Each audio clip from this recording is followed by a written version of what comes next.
Welcome to Modern Home Masterminds with beSpoke Brokers. I'm Shauna Glazier, designated broker and owner. And I'm Brittany Williamson, associate broker. Shauna and I are beSpoke Real Estate, but we're also your guides to modern luxury across the entire state of Arizona.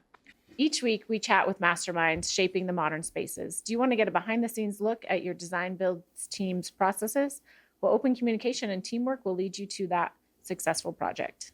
From architects to builders, designers, and more, let's explore the art of modern living together. All right, welcome back, listeners. Have you ever stepped into a home so effortlessly modern and serene that you immediately felt grounded? Well, that's the kind of work today's guest is known for. That's right. We're thrilled to welcome Aaron Bass, the founder of Stance Architecture, a firm known for designing clean, purpose-driven spaces that respond beautifully to the desert environment. Aaron's work isn't just about structures. It's about creating a deeper connection between people and place. All right, welcome, Aaron. Oh, thank you very much. I love that. That's super fun to hear. Yeah, we're excited to chat with you. Yeah, thanks for having me. All right. Well, the name Stance Architecture already feels like a statement. Can you tell us a little bit about the philosophy behind the name and how it guides you in your work? Absolutely. So Stance Architecture is really about establishing a position, and it's not about a fad. So when I say a position, it can be an esoteric idea. It can be anything that's really driving kind of the client and this thoughtful process that we're trying to establish. As part of Stance Architecture, there's sort of this position that we're looking for, and a moment either in time, place, site, something that we can gravitate towards and elevate to really make the project something special. Yeah. As part of Stance Architecture, and lately, I've been sort of looking back at sort of my younger years that sort of informed me, and I threw together a couple of slides that we can sort of talk about. Yeah, let's go through this. Yeah, and really I think this position I'm talking about is sort of counterculture to what's happening out there in the world today. And so there's sort of the fun things that, I grew up with was music and bands and all these people that are pushing the envelope of the time in which we lived. And then I think something else that I've been sort of thinking a lot about lately, and I know this is more about me than maybe about Stance Architecture, but it's what are the influences that sort of got me to where I am today, and that sort of drove me to make this idea of making a stance, being resistant to the norm. And so, being part of that time frame in the 80s where we were between analog and digital, I think that to me is really exciting, and that informed us of how we sort of can float between our interest in AI, our interest in computational design, which we can talk about on some other slides, because that's really important to us, and then the analog world that we all sort of are yearning for. I feel like we're yearning for. As I've gotten older, I want to touch, and I want to have buttons. I want to have all these kind of things to sort of mess around with. And then moments in my life, like the most mundane things, like in the second slide, it's sort of like this pager that I had. I found it in a box not too long ago. The slide's showing a pager and Blockbuster, and it's something that just is nostalgic, but at the same time, those were some of the moments in my life that I remember trying to communicate with my stepsisters and be like, are we going to watch Jason? Or are we gonna watch Bambi? Right. And it was like this negotiation, and I feel like it was a life lesson, and sort of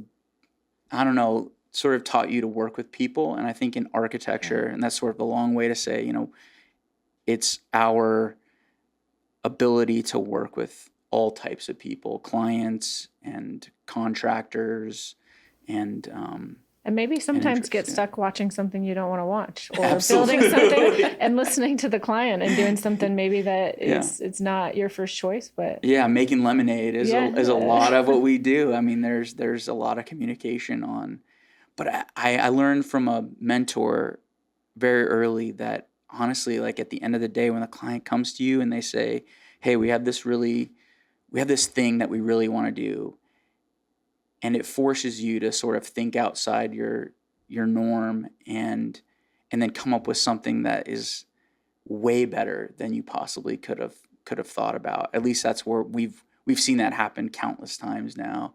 And so I'm actually excited to get these challenges when they sort of come up. Well, it's like your clients are kind of bucking the norm too, Yeah. right? Like they're like, we don't want this to be just a normal old house. Absolutely. Whether it's like a crazy car garage or some weird thing, maybe a moment in their day that they want to really exaggerate, like the coffee that they drink. Maybe there's something we can do there to sort of elevate this position and establish the identity of the project. One thing that we noticed about your work in looking through it is that you seem to blend this idea of minimalism with like warmth and texture, which is not always the case with minimalism. We sell a lot of modern homes, and one of the kind of pushbacks that we get a lot of times is, oh, it feels cold. Yeah. Yeah. So Too hard. Yes, it's too hard. It's too cold. So sterile is a word that we hear a lot. Yeah. So tell us about kind of your thought process between blending, about blending those things. Yeah. I think blending is interesting in the way you're sort of talking about it, because we actually approach it from like this art side that has science backing it. So like a couple of these images, like art, some of my favorite artists are, Philip K. Smith, who does these giant installations, Junior, who is another installation artist. And then like the automotive world, I'm a huge car guy.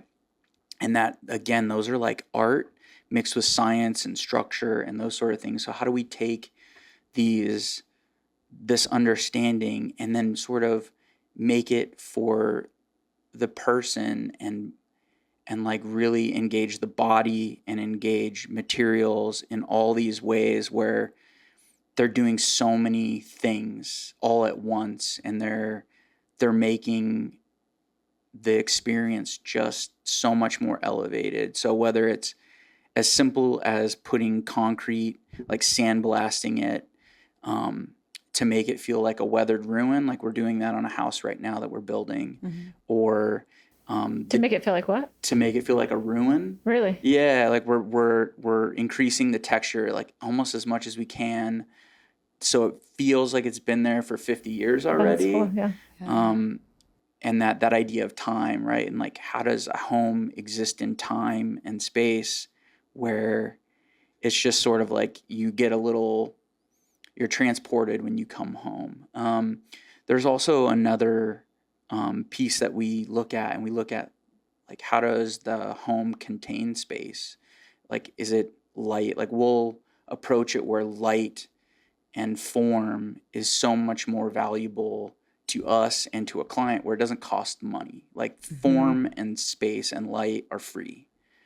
I mean, they cost money. They're walls and those containers are like that. But how do you change someone's fundamental understanding of like their body walking in a space? Like if you're on a hillside home, we try to take away the view just as much as we give the view to the owner. Like we know that, like we're working on a house on the hillside. We know that the whole project is about the view. So there's moments where we want to bring them in, take it away completely, and get their sort of inherent excitement up. Yep. Yeah. And then it's like, bam, there it is. Not every space has to be about that thing. There's ways to like elevate it even more about, that we focus on. So It's really creating an experience. Absolutely. More so than just... Yeah. I mean, we can lick and stick whatever materials all day long, but to us, the value is not, we add value by choosing the right materials, but our value really happens in the quality of the space. And then detailing, I'd say you can stop right here for a second. I'd say detailing is another way that we try to make our projects better than the average. And And I think it simplifies the experience for someone in the space. They don't know it's happening.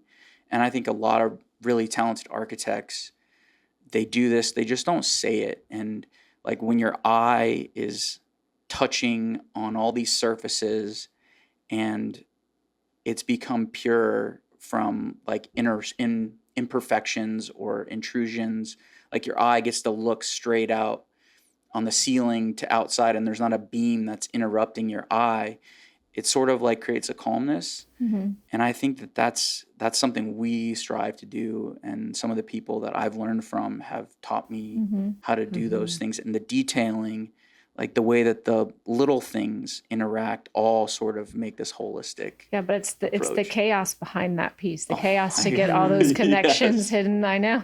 Yeah. It's not easy. You guys make it look like it's effortlessly and it just all is smooth and connects perfectly. But behind the scenes, the amount of meetings and talks and drawings to get it to look like that, I'm sure is painstaking. Yeah, and that's the magic that we all make and that you guys absolutely know about.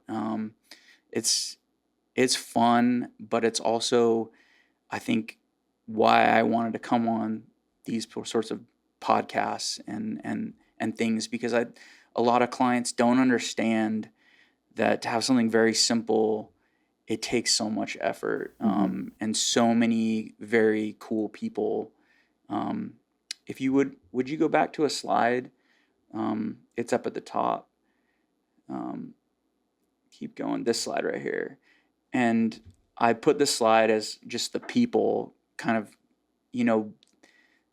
we established these teams. And Is that Fred in there? That's Fred. Yeah, of course, that's Freddie. And that's, Jason Rayner, and that's Ben Knowles, and that's Tom and Sam and Smiley and his concrete crew. So I really work with all of these people and learn exactly who they are.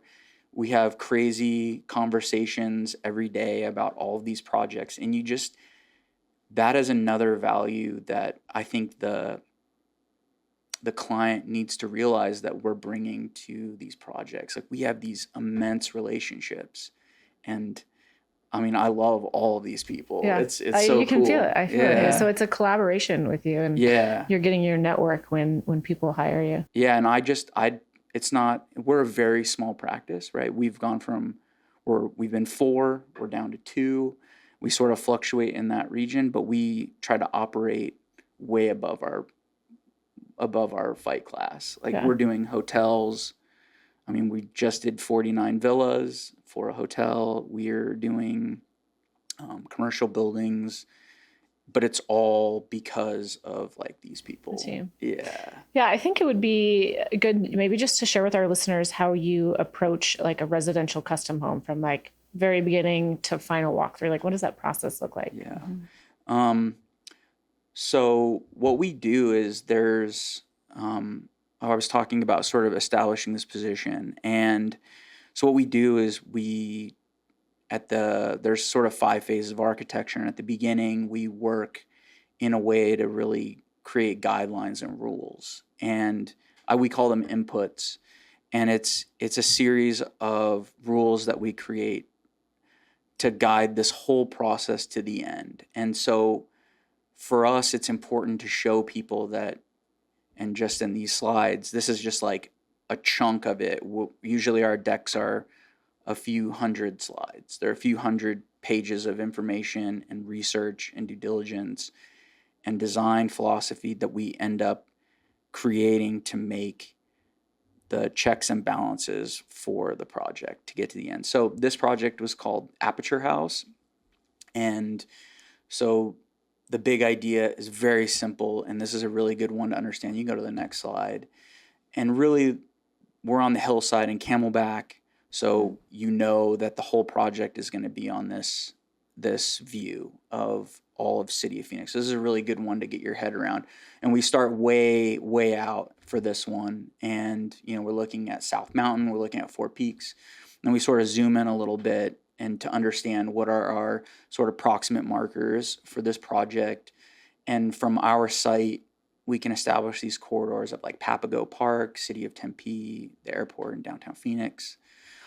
And then we continuously sort of zoom in and get to this closer state. And this is really, we're looking at the degrees at which we think on the site, and the locations where we can really start to like, what are critical points on the site that really we're getting these incredible views from, and what are the actual degrees? Because for us, yes, we use a lot of passive strategies, so shade, shadow, light, and it's as simple as like, hey, let's put our windows to the north so we get diffused light, and we can put our bigger overhangs to the south. Like very simple ideas, but we take those simple ideas and then we put science to them. So there's all kinds of solar analysis that we do where we look at irradiation studies of how much sun is actually hitting the concrete. So our little practice can be pretty strong. So the next slide is like, and these are very boiled down in data, so we can make it as simple as possible. It's sort of site setbacks, solar location, basic zoning information that we had to look at. The next one, we start to get into and we walk our clients through this because we want them to understand every decision that we're making. And that's why we put these together. So this is sort of the east side is this golf course. And we realize being out on the site that they use this boundary between us and the golf course as the main thoroughfare for all of the equipment, the mowers, everything. So every day they run the mowers up here. So we know that we have to deal with that. And we know that the western neighbor has a position that is kind of in the way of us. And then there's the hill is sloping upwards. So we have this neighbor up above that's kind of annoying, and he's there, and he's part of the conversations that we have to have. So he's showing up at all variances. That's our western neighbor. So the next slide is really looking at like, okay, how do we deal with all of these constraints? And we have this developable area. We have figured out the zoning, and now where can we start to break rules and start to really establish how this thing lays out? So then there's sort of this massing approach that happens. We have public and sort of private on one side because we know we have this really very cool connection with the golf course that we want to deal with, but we know that we want to sort of separate private life and public life. And then how do we start to deal with that? By sort of rotating these volumes. And again, this is like a direct, analysis that we showed our client. We worked with our client, walked through just like I am right now.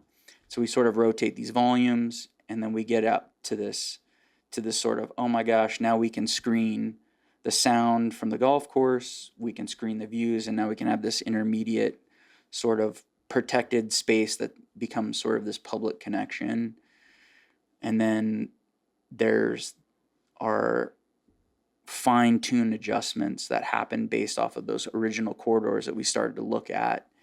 And then we start to feel like, okay, how do we connect to the street? How do we start to really connect to the site? Then go to the massing linkages. And then this one is like, okay, we finally have the positions of the main program, and then the middle space in between that's like where life happens. And the public space really sort of just like, this is where it needs to go to make that aperture to see out towards the Camelback, Papago Park and some of these other instances. And then finally there was a little courtyard on the front that we wanted to really raise this wall up to screen our northernmost neighbor. And then finally the outdoor public space that lived between these bars. And these are the sort of the culmination of that. These are the renderings for this house. The entry sequence, getting into the public space, the view out to downtown, and then how do we sort of bridge the spaces between these two volumes, outdoor and indoor. And if you could stop right here for a second. And then I was talking about earlier about details, and this is sort of where the next project kind of kicks off, where we really thought detail was kind of the most important part of this project, which is Valley Vista. Yeah, do you guys want to know anything else about the deck? I mean, I think it's a great way to explain to people the pros that you have, right? The good things about the lot and where they're building, but then also, and these are our problems and how are we going to deal with those? And it's like you solve problems before you even really get down to drawing the architecture. That's 100% it, because it's establishing all those, like, we got to deal with all these things, and then how do we break those rules? And how are we counter to what needs to be done? We use the materials in different ways, and we think about things in different ways. So yeah, just how in depth the light study is, and with dealing with the lighting, it's just it's crazy how much goes on behind it. I mean, we can walk lots all the time and tell our clients the views and the sun, but they need to sit with an architect and fully understand the study. Whole different ballgame. Yeah, I mean, we want to separate ourselves too. We want to know that, like, this little thing is shaded, and we know how it functions, even if it's just like a simple little outdoor space. Totally interested in that. Like, this project is Valley Vista on Camelback on the north side, and I was talking about detail, and like it all kind of came down to a pool gate for this project, which is kind of funny, because this is like an 1,800 square foot renovation where we didn't touch the interior of the house on this go. We did an outdoor living space because this house didn't have anything. It was just like entry and then nothing. It was in the desert. They had no outdoor space. So we wanted to get it to work, but the front of the house actually had to have the pool in it because of the way it was situated on this really steep lot. So we had to figure out a self-closing gate that sort of worked with the pool code, worked with the design intent, and at the end of the day, it was like a piece of art. So art with design, science backed into it. We also work with artists we really love. We know dice. Yes. We see a dice. Yeah, and so this project was on the cover of Interior Design magazine. Is this Valley Vista? This is the exterior that you did? Yeah, and so if you can stop right here for a second. So the idea for this project really came about from, shade, shadow, and how do we sort of make these transparent screens that you have to have in Paradise Valley. Like, you can't have a solid wall. And then how do we do a wall that is also opaque but solid? So what we did is we turned all these fins at a 45. So when you're looking up at the house, you can't see in it, but when you're walking towards and down to the pool, you see the views and nothing's interrupted. So that sort of fell through the whole project at the end of the day. And you can keep scrolling on this. So there's our pool gate right there that sort of established everything. And we worked with some incredible craftspeople on this project. And then we tuned these two, if you could stop right here, we tuned these two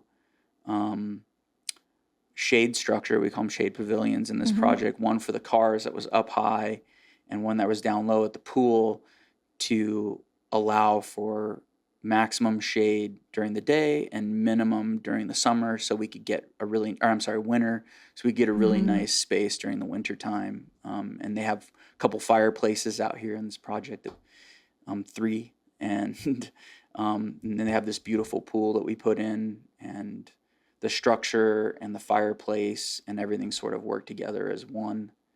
And we really tried to make it blend into the hillside as best we could. And this was another instance where we used concrete and sandblasting and, integral color to sort of blend it with the hill as best we could. Yeah. Getting back to that material question. So on your website, you talk about creating architecture that causes somebody to stop, pause, and breathe. Yeah. How do you translate that into space? Yeah. I mean, I think the pausing is like quieting the mind and creating transitional spaces between inside and outside. So if you have the ability to sort of take that high-paced world outside, work life, and then transition someone inside, how do you slow them down and get them to not think about what's outside? So we try to focus a lot on that. Like there's these spaces where you're going from outside to in, where you're sort of transitioning. Maybe it's a courtyard, maybe it's a vestibule. It's something that's sort of changing your perspective. We've had a lot of clients that are like, we don't wear shoes in the house. So there's always like this ritual of taking your shoes off. So we make it so that's like a moment where they get to sit down, put their shoes away, and like maybe it takes a little bit longer because they've got to then walk out this little space and turn a corner, and then they're in their house, and maybe their mind has sort of changed a little bit because now they're home and relaxed a little bit. So I think another architect recently mentioned like walking through a portal. Like that's what somebody. That's what it reminded me of. Yeah, we did an artist studio where she didn't want to see her house, so we put her in this big. It's on our website. It's called Missing Studio, and there's a video about it out there somewhere where she was in this. She like went into this volume that was like very placeless. You couldn't see her house. You couldn't see outside except in this little window that was up high, but it was very like, let's get you away from your home so she doesn't even think about it's very separate lives. So that's a fun idea that I love going after. That's great. Yeah. That's a good idea. So Stance homes are deeply responsive to like Arizona's environment.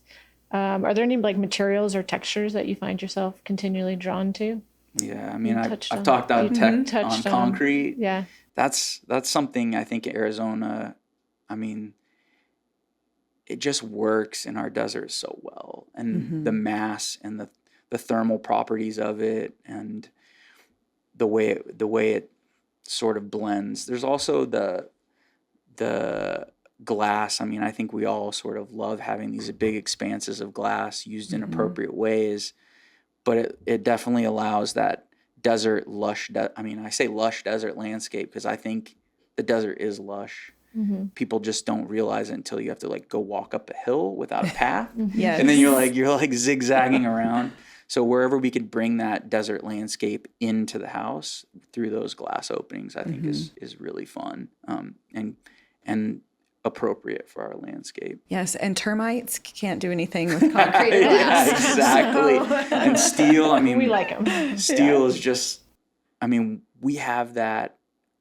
So we're sort of cheaters here in Arizona. I mean, we can have steel buckets and glass that goes in those steel buckets very easily. We're not worried about snow. We're not worried about a lot of these. I mean, in higher elevations we are, but here we get to cheat a whole lot. So where we can do that, we do that. Yeah. I agree with all your material choices. Me too. So the clients that we specialize in also agree with that. Yeah, for sure. Absolutely. For sure. And anything that's true to what it is, stone, anything that's really the material, not trying to be something else, is something we're very much into. I very much agree with, for sure. Yeah. Natural materials. Yeah. It is what it is. Exactly. Are there any other projects you'd like to tell us about? Yeah, this one we can just touch on this one quickly. Okay. This one is the one I was mentioning that we're sandblasting. So it's actually 2 stories, and this is sort of the entry level. It's on a 2-acre site on Camelback, and it's something that we are very, very excited about. So this concrete that we're seeing is sandblasted, and that's what's showing the depth, the texture. Yeah, that'll be sandblasted. Okay. And that's actually the whole base of this house. It's like a plinth of concrete that this house sits on, and then the upper level, you go more slide. This upper level is sort of this lighter volume that sits on top of it, and everything sort of is expansive out to the valley. Who's doing the hardscape and landscape on this? Aaron Hellman, he's a phenomenal landscape architect. So we design all the hardscape, and we work with Aaron on a few projects, on a number of projects actually right now. He's worked on, I think he's done some Optima stuff. And I was going to say, actually, it's from those renderings. Yeah. I like it. Yeah, and I reached out to him actually because of like we have these planters on the second level that are sort of spilling out over everything. And I wanted to make sure we had a landscape architect that knew how to knew do what that. he was doing. Yeah. With that. If you guys go up 2 slides, I think it shows what he's talking about. Down, I guess I should say. Yeah, the other way. That planner and then one more planner. I Yeah, saw. those Yeah, right there you there. go. Yep. Yep. I mean, That's some cool stuff. That's totally screening the office sort of wing, office and kitchen wing. There's 1,200 square foot patios on both sides of that. Sort of masters on the other side. And this lot was super tricky. It just had a ton of city requirements that have made this lot almost impossible to develop. And over the years, we've been able to You're on get the through that. north side of Camelback? We're on the Phoenix side. Okay, so Yeah. so you're not done. We're not. It's not Paradise Valley, but Yeah. honestly, I like Paradise Valley's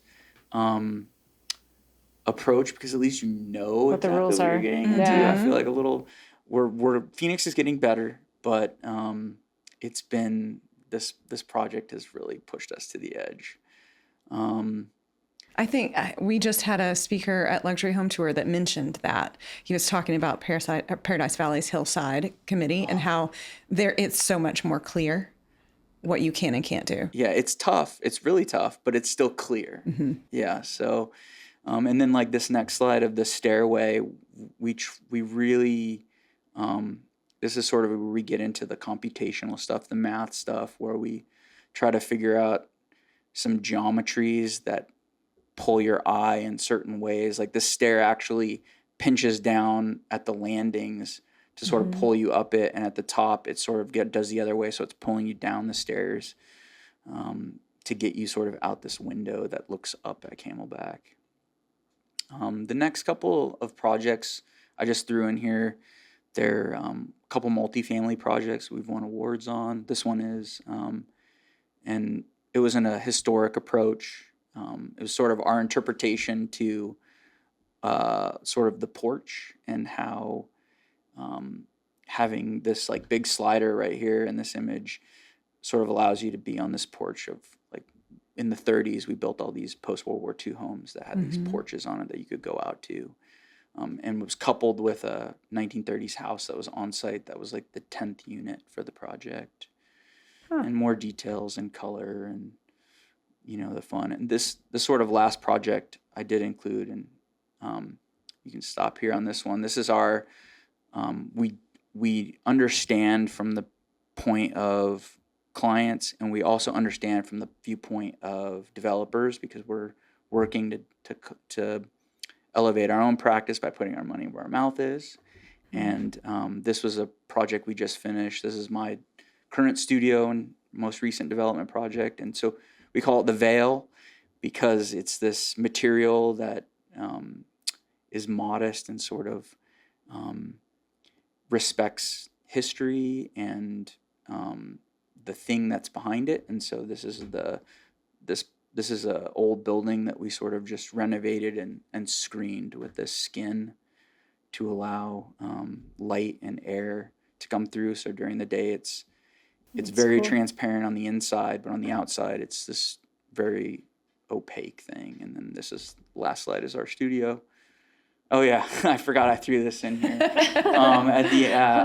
So I talk with a lot of students and a lot of friends and family, and they're always asking me like, what would you tell people in architecture? And I always tell them like, just move at your own speed, just like Jason would, because he kills shit every time when he does it. No matter how fast they run, he's there. So, that's just the little funny thing. So I'm gathering you're a horror film fan. I mean, I do. I think it's fun. It's just funny. Well, thank you for sharing all this with us. We have a couple rapid fire questions we want to ask you. Yeah. All right. Favorite type of music? Oh man, I've been in a rap stage, but I grew up listening to punk music, so that's like my bread and butter for a long time. Yeah. An architect, living or gone, that has inspired you? I would say Mies is probably my favorite architect. Also, wow, there's so many amazing architects out there. Fran Silvestri is probably my serial, like, I fall in love with all these architects all the time. So I think Fran Silvestri is the guy who I've been crushing on the most lately. Okay. Yeah, check him out if you don't know his work. It's impeccable and incredibly beautiful. And then Tommy Suchart, he's my mentor, so I always respect his work, and it's incredible. Love that. What about if you weren't an architect, what would you be doing? I would probably be, I'd probably work with cars somehow, or a race car driver if I could. I'm kind of a bigger guy, so it doesn't allow me to be that. But oh my God, that'd be my dream. Yeah, I would love that. What's the fastest you've ever gone? I'll go to jail for that. We won't tell anybody. I don't know. We'll Probably see it's like, on a track. well, 130 miles an hour, 140. Okay. I don't know. It's All right. It's trouble, but yeah, no. That's awesome. Well, thank you so much for coming and sharing your insights with us. Yeah, super fun. We are going to link all of your contact information in the show notes, but if you could tell our listeners where to find you, that would be great. Yeah, stancearchitecture.com. You could find us on all the socials. Instagram is probably the best. Mm-hmm. It's the most current, so check it out. We try to post daily or at least weekly. So yeah, thank you. Awesome. All right. Thanks, you Aaron. guys. That's it for today's episode of Modern Home Mastermind. If you've enjoyed the show, please subscribe, rate, and leave us a review. Thanks to our guest for sharing his insights, and to you for learning about everything modern with us. And if you're ready to take the next step in your real estate journey, please reach out to us at beSpoke Real Estate. And until next time, keep living, loving everything modern.